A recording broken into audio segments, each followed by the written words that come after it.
Good afternoon, everyone. I'm Dr. Prakash from Chingari's Web3 team. So before we begin, I just want to have a quick question. So how many of you have heard of Chingari here? Okay, good. How many of you heard of Web3? Okay, nice. That's nice to see some interest in recent innovations. I think of course, our main focus has been on retail, especially with respect to tier 2, tier 3 audience, right? And as a short video platform, so we have been given a very good setups in terms of being a success story for tier 2, tier 3, which is kind of a very niche market, which not a lot of people have been able to crack. And it kind of, the Web3 direction also kind of helped us to move in that specific direction. Before that, I'll just start with a short story to give some context about myself as well. Till 2014, I was actually a medical doctor.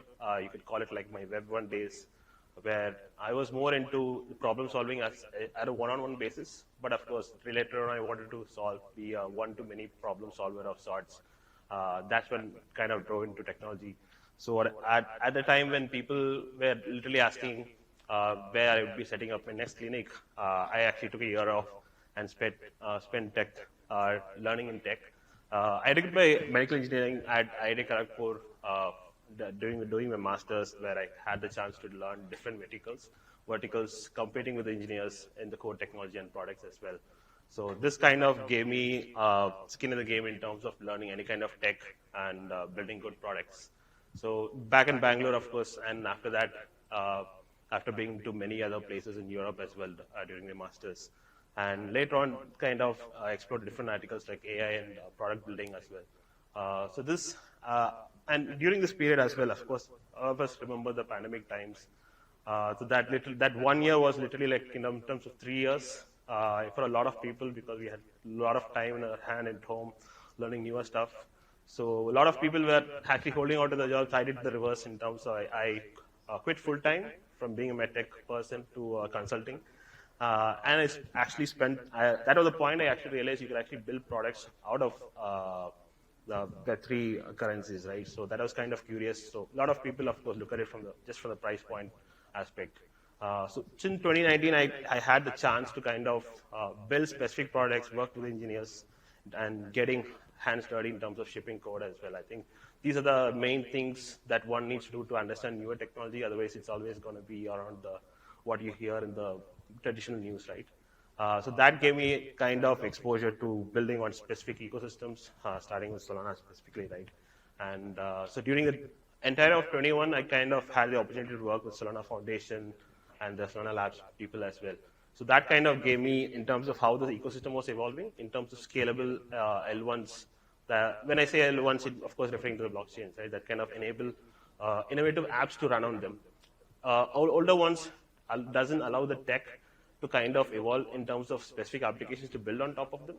But now we have like the tech is just beginning to start in terms of supporting specific app-based products as well. I think that's kind of, I got kind of introduced to Sumit as well later on. And so that was literally my Web3 transformation in terms of went to 1 person and 1 to million, joined the Web3 team as the blockchain lead as well. A step further, I think taking a step back, wanted to talk about like what is actually Web3, right? Because if you're looking at, let's say, look at 3 different eras, right? Web 1 is, you can call it the internet era. So when the internet era started, it's more like a read-only function where it started off with its trough of disillusionment as well. Like there was a dot-com boom and everything. So when a new technology always arrives, there is definite revenue opportunities, but before that, there is always a rise and fall. So it keeps getting dismissed as a fad. Then people try to kind of notice what actually drives the tech. And then, of course, we kind of evolve towards adopting it right now. So right now, it goes without saying that internet is part of our lives, daily lives. It's almost very difficult to separate, especially in the emerging markets as well. Web 2 is, of course, was when the era of social media. So back when, of course, even our own parents used to say that they'll never get on Facebook or WhatsApp, but that is what drives the current business world as well. So I think that's why they call it as Web3 is because there's a new opportunity to kind of, for the users to have ownership in a specific product or an ecosystem. I think that's where there's a big opportunity, so to speak. And And technology is only as good as the number of problems that it kind of solves. So how do we look at it in terms of problem solving? So in traditional Web 2, the problem is there's always a same set of everyone is competing with the same set of users, same set of problems. There is always a kind of skewed competition where there is lack of innovation happening, right? So I think that's how we kind of look at it from our lens perspective, where kind of, okay, how do we actually bring in new incentivizing layer? Not for us, for actually the real users who kind of are able to kind of benefit from our platform as well. So yeah, I think how we look at it as like different building blocks. So initially, like of course, this is again an analogy to the previous Web 1, 2, and 3. So in Web 3, right, we had the opportunity to kind of bring it to the users much earlier. Like imagine if you're able to kind of creating a monetization layer for the users first, and their loyalty to the platform will always be multifold, and they'll always try to keep coming back and offer their feedback in terms of building, improving our own product. So I think that's how we kind of started looking at it in terms of retail relationships and partnerships in terms of with the users, especially from tier 2, tier 3, so to speak. So our story in short, of course, the value prop is kind of simple. If you look at it, what did we want to solve? Traditional social media, you spend a lot of time, you arbitrage your time, but you just get the dopamine out of it, right? It's very hard to kind of think of a monetization layer unless you're like a full-time creator, sponsored brands. But what if you're able to kind of have that 0 to 1 journey on a platform that kind of enables you just for spending time on the platform? I think that was our first and foremost question we want to kind of address. And now, of course, in Chingari, you can do that. It doesn't matter how the markets are. A top 10 content creator is able to kind of earn as good as a software developer in India. I think that's the biggest success story that we are able to crack in the past year. So of course, the crux of it lies in how the rewards program is kind of structured for us. Like, for example, like we have a kind of multi-year cycle in terms of the circular economy. That's how we would like to see it. So because we're able to kind of fractionalize different products with the monetization layer, it's easier to reach international users as well. We have kind of had that organic growth where 15% of a user base is also from international markets, especially from the emerging market sector. So the rewards program has been kind of a good testament to that. That started our Web3 journey in terms of monetizing a user base. And of course, that is kind of a very good incentivization for folks who want to activate this specific program on our platform. Of course, it's ever since we started the rewards program for content creators and tier 2, tier 3 users as well, I think we have been seeing good traffic in terms of the web as well. Although we're always like mobile first platform. And so this is kind of like a deep dive in terms of numbers, even though the stats is a bit like 4 weeks old. So these are numbers that are just generated from a content creator who has earned at least 10 rupees from a platform. So I think that is the biggest story we want to convey. It's not just one. In traditional social media, you always see the top 1% accruing value and getting monetized, but the rest of them don't really make it. Imagine if you're able to kind of bring the monetization cycle much earlier in their life journey, and this is how I kind of look at it. So of course, when we look at revenue, it's what we kind of give out to them is much more than this. So that kind of gives us the circular loop much earlier in the cycle, rather than them monetizing from a platform through brands at a much later cycle, right? So this is how we kind of look at it in terms of, so as any user, they don't even know what blockchain is or what platform that, what tech that we actually use. We had to simplify it as simple as possible. So from our monthly active user base of 30 million, we are able to kind of onboard, we have been able to onboard like close to 1.7 million wallets today. So that's how we kind of look at it from a success story to start with, at least this year. But of course, a lot of tech talks, but what is the actual value that we're creating? Right? I think that is what people often ask. So bring it down to like literally like 3 different points, right? So the tangible rewards, are these real money or not? Like, because every time you go onto a platform, there's always a loyalty point concept that doesn't really translate to real money because you're restricted to a single platform. But now we are able to kind of give that 0 to 1, T-1 settlement to the content creators and make it much easier for them as a platform and not bundle them with complexities. So I think that's the first and major win that we see in terms of problem solving. And of course, revenue path is all about first providing value to the users first, and then of course they always keep coming back in terms of providing value to our product as well. And of course, given that our user base is always like targeting at emerging markets, there's always a content creator who wants to earn his first buck on our platform. I think that's where we kind of look at it. So regardless of market, sustainable growth, path to sustainable growth is always what we want to keep looking at. So of course, and later on, we always have these queries from different blockchains, like that we want to adopt their blockchain, or business and products adopting their stack. So for that aspect, we kind of launched a specific product called Gaia Web3 Stack.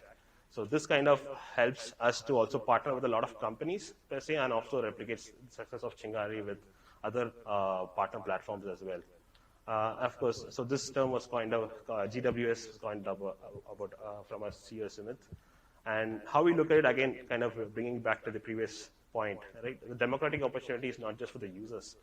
So we also look at companies who kind of approach us, who want to have this kind of opportunity to serve to their user base as well. If somebody is starting out as a startup, we also there's an opportunity to kind of help them with the tech.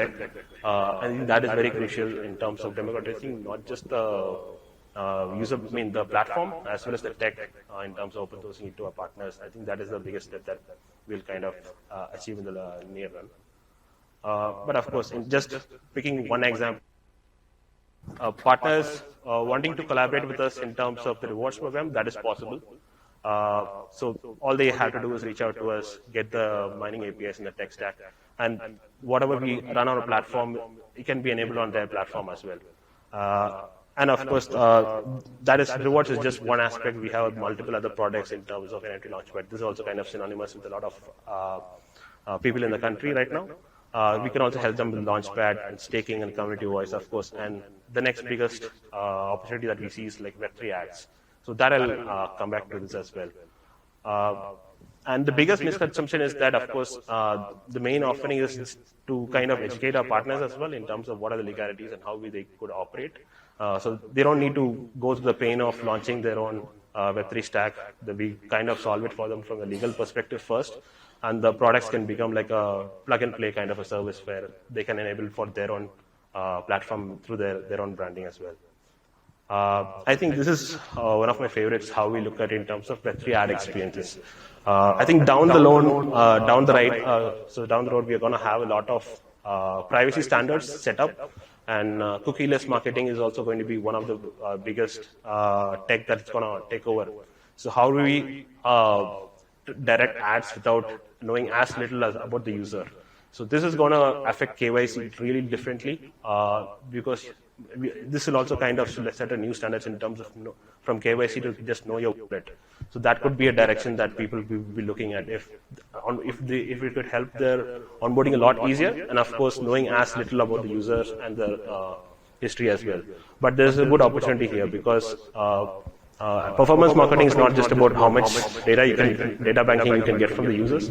It's also about the spending patterns that they are willing to disclose. I think that's going to be the revolutionary one tech that's going to be future. So in Web3 ads, so just to take a step back, Web2 ads, like traditional experience, is like very painstaking because you can't wait to press the skip button, right?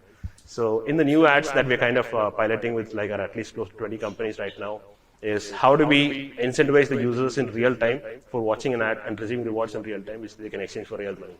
So that is going to boost a lot of watching ads opportunities as well. So that rather than skipping, they will actually try to search for newer ads, kind of watch and get rewarded in real time. And of course, and when we have this kind of a seamless manner to kind of establish an ad stack, it also kind of helps to kind of expand to international markets as well. I think that's how we want to look at it as well.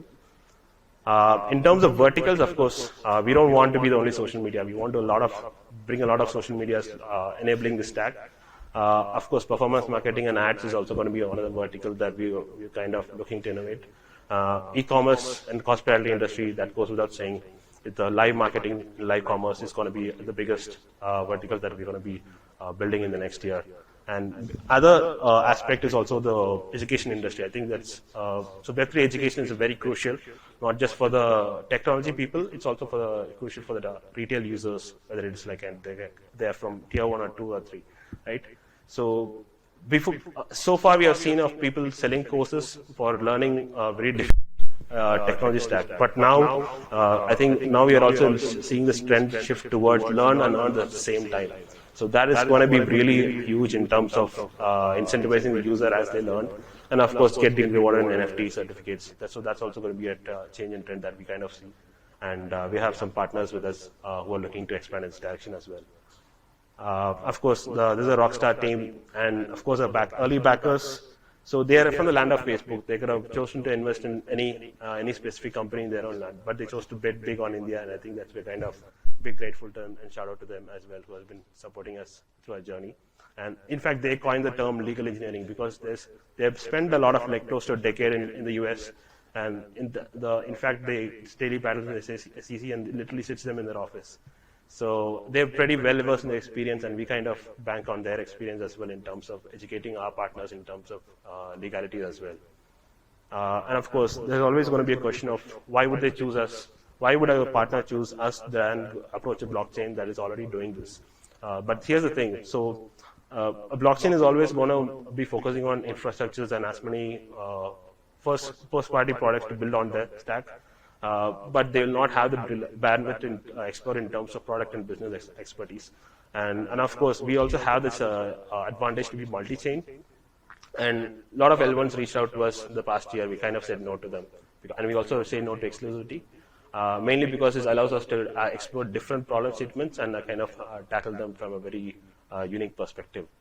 And of course, in a very short sum, like how do we look at Kari Web3 stack as a kind of conduit to collaborate with companies is because Kari is established as a US-based entity, and the success story of Chingari stands for itself. How we are able to transform a Web2 product towards a Web3 product, and Web3 is all about complementary technology. It's nothing new that you build from scratch. It's how you kind of expand your current market and as for current use cases with a unique monetization layer as well. And of course, the best part of being interfacing with the blockchain system is the transparency, right? We're able to kind of publicly kind of audit, okay, this is the number of users, and you can't fake those numbers because it's kind of verifiable. And of course, in terms of revenue as well, everything is kind of seen in real time. And I think that's how we'd like to progress as well. And of course, so if anyone would like to approach in terms of tech and business, you can reach out to me as well. If you want to approach us in terms of partnerships per se, you can also kind of email us to explore about Kari Web3 stack as a service. That is one vertical, but of course our focus is mostly on rewarding not just the users in our platform. We also want to reward users on partner platforms as well. I think that's going to be the biggest game changer that you'll be building towards. Yeah, thank you.